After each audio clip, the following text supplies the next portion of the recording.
వరదలకు విజయవాడ విలవిల్లాడింది. ఈ విపత్కర పరిస్థితుల్లో వరద బాధితులకు అండగా నిలిచాయి డ్రోన్లు. ఇంకా జల దిగ్బంధంలోనే పలు కాలనీలున్నాయి. సాయం అందించడానికి కూడా వీల్లేని పరిస్థితులు నెలకొన్నాయి.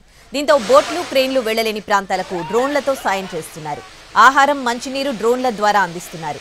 ఈ ఒక్కరోజే 16 భారీ డ్రోన్లతో ఆహారం సరఫరా చేశారు. ఇప్పటివరకు 10,000కు పైగా ఆహార పొట్లాలు, మంచినీరు డ్రోన్లతో సరఫరా చేశారు.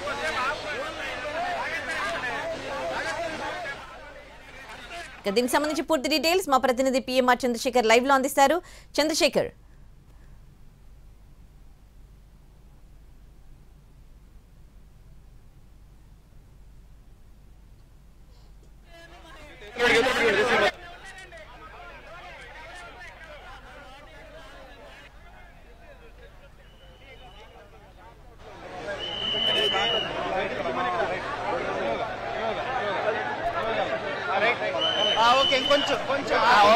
ఇంకొంచెం రైట్ అంతే అలాగే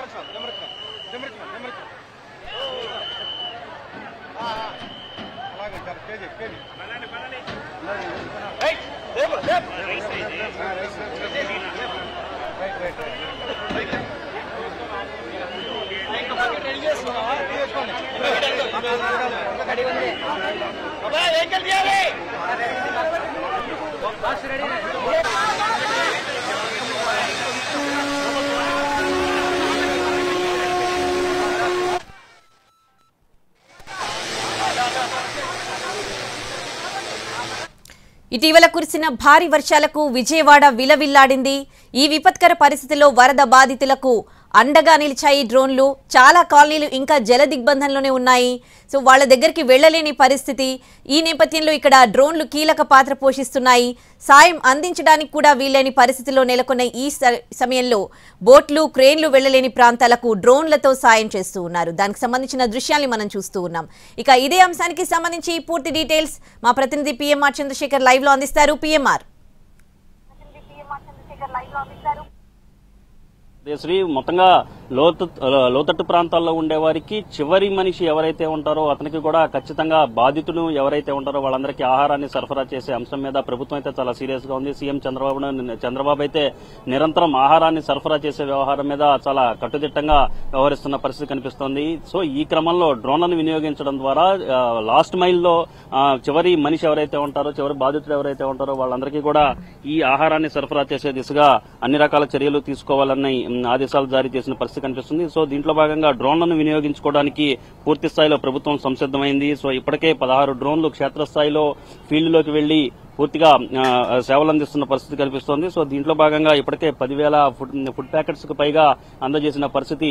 బాధితులు ఎవరైతే ఉన్నారో పెద్ద పెద్ద లోతట్టు ప్రాంతాలు కావచ్చు, భారీ ఎత్తున నీట మునిగిన ప్రాంతాలు కావచ్చు, అక్కడ లోతట్టు ప్రాంతాల్లో ఉండే వాళ్ళ బాధితులకి, బయటికి రాలేని బాధితులకి, అలాగే ముసలి వాళ్ళు ఎవరైతే ఉంటారో వాళ్ళందరికీ కూడా డ్రోన్ల ద్వారానే ఈ ఆహార సరఫరాని చేస్తున్న పరిస్థితి కనిపిస్తోంది. ప్రస్తుతం 16 డ్రోన్ల ద్వారా ఈ క్షేత్రస్థాయిలో ఈ డ్రోన్ల ద్వారా ఈ ఫుడ్ సరఫరా, ఫుడ్ డెలివరీ అనేది జరుగుతోంది. ఒక్కొక్కటి 8 నుంచి 10 కిలోల మేర బరువుని మోయగలదు. సో ఇందులో ఫుడ్ ప్యాకెట్స్ తో పాటు కొంత మెడిసిన్స్ ను కూడా పంపిస్తున్నారు. ఫుడ్, వాటర్, మెడిసిన్స్ ని వీటిని పంపిస్తూ బాధితులకి అండగా నిలుస్తున్న పరిస్థితి, బాధితులకి ఈ ఫుడ్ ని అందజేస్తున్న పరిస్థితి కనిపిస్తోంది.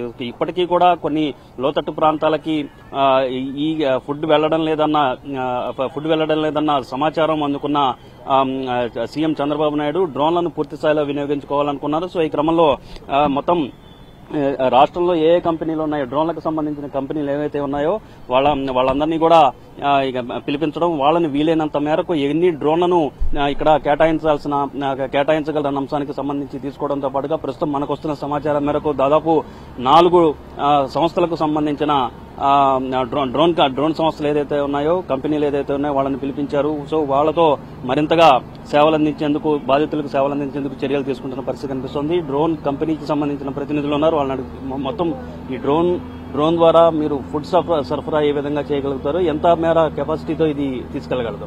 సార్ మాది వచ్చేసి డ్రోన్ డ్రోన్స్ అండి. మా ఆఫీస్ వచ్చేసి ఇక్కడ తాడేపల్లి వర్క్ చేస్తాం మేము. సో మేమేం చేస్తున్నామంటే మాకు 2 days బ్యాక్ నుంచి మాకు కమిషనరేట్ నుంచి కాల్ వచ్చింది, ఇలా ఫ్లడ్స్ వచ్చాయి, మనం ఇక్కడ త్రూఅవుట్ విజయవాడ అంతా మనం ఫుడ్ సప్లై చేయాలి అని మాకు కాల్ వచ్చింది. సో వచ్చిన కాల్ ప్రకారం మేము ప్లాన్ చేసుకుని ఏరియాస్ మొత్తం డివైడ్ అయిపోయాం. డివైడ్ అయిపోయి మనం పర్ డ్రోన్ వచ్చేసి మనం ఒక టేక్ ఆఫ్ లో 8 kgs ఆఫ్ ఫుడ్ మనం సప్లై చేస్తున్నాం.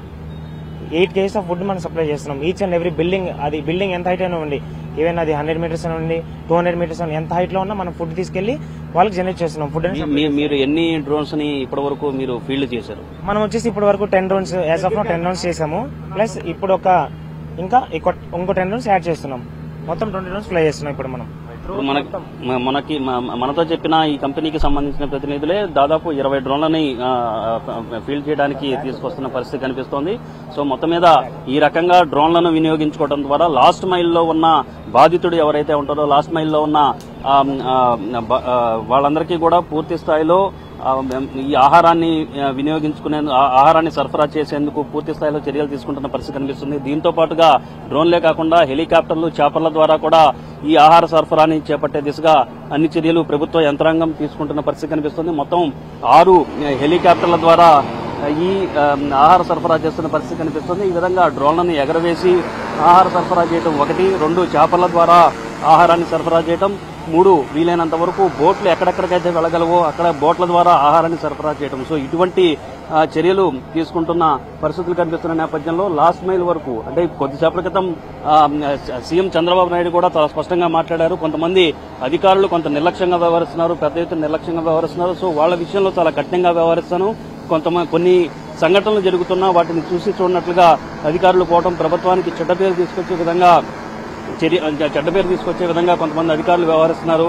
సో అటువంటి వాళ్ళ విషయంలో చాలా సీరియస్ గా ఉంటానని చెప్పిన పరిస్థితి కనిపిస్తుంది. ప్రధానంగా ఫుడ్ సప్లై విషయంలో మాత్రం ఏ విధంగా చేస్తారో, ఎలా చేస్తారో తెలియదు, ఖచ్చితంగా చేసి తీరాల్సిందేనని చాలా స్పష్టంగా చంద్రబాబు చెప్పిన నేపథ్యంలో వీలైనన్ని మార్గాల ద్వారా బాధితులకి ఫుడ్ ని సరఫరా చేసేందుకు ప్రభుత్వం అన్ని రకాల చర్యలు తీసుకుంటున్న పరిస్థితి కనిపిస్తోంది. Udayashree. Right, thanks for the updates PMR Chandrasekhar. ఇది విజయవాడలో పరిస్థితి. ఇటీవల కురిసిన భారీ వర్షాలకు చాలా మంది నివాస యోగ్యం కోల్పోయారు. చాలా మంది ఇళ్లు నీట మునిగాయి. అపార్ట్మెంట్ల చుట్టూ కూడా నీరు చేరింది. లోపలికి వెళ్లలేని పరిస్థితి. సో సీఎం ఆదేశాలతో వాళ్ళకి ఆహారం పంపిణీ చేస్తూ ఉన్నారు. ఇందులో డ్రోన్లు కీలక పాత్ర పోషిస్తున్నాయి అనుకోవచ్చు. చాపర్లు, బోట్లు, డ్రోన్ల ద్వారా వాళ్ళకి ఆహారాన్ని సప్లై చేస్తున్న దృశ్యాల్ని మనం చూస్తూ ఉన్నాం. దాదాపు 20 డ్రోన్లను ఉపయోగిస్తున్నారు వాళ్ళకి ఆహారం సరఫరా చేయడానికి. దానికి సంబంధించిన దృశ్యాల్ని మనం చూస్తూ ఉన్నాము. ఇవి 8 నుంచి 10 kgల బరువు వరకు మోసుకొని వెళ్ళగలవు. ఈ నేపథ్యంలో వారందరికీ కూడా, ఎవరైతే అపార్ట్మెంట్ల పైకి ఎక్కి నిల్చొని ఆహారం కోసం చూస్తున్నారో వాళ్ళందరికీ కూడా ఆహారాన్ని సరఫరా చేయడం జరుగుతోంది.